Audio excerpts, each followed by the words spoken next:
दर्शक हो, आता पाहणार आहोत एक महत्त्वाची बातमी।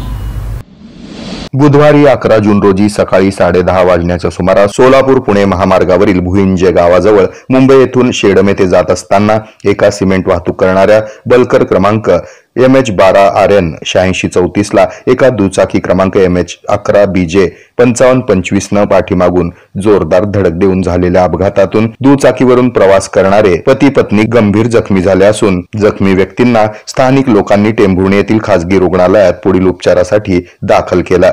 या अपघाताची माहिती मिळताच वरवडे टोल प्लाझा येथील गस्ती पथक आणि मोडणी महामार्ग पोलीस मदत केंद्राचे अधिकारी आणि त्यांचे कर्मचारी तात्काळ घटनास्थळी दाखल झाले होते। या अपघाताची माहिती टेंभुर्णी पोलीस स्टेशन येथील अपघात विभागाचे अधिकारी जगताप आणि सरडे यांना दिली असल्याची माहिती सावळेश्वर टोल प्लाझा येथील गस्ती पथकाचे प्रमुख संतोष खडके यांनी दिली आहे।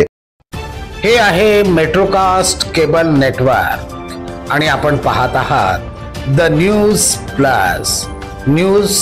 प्लस बरच काही।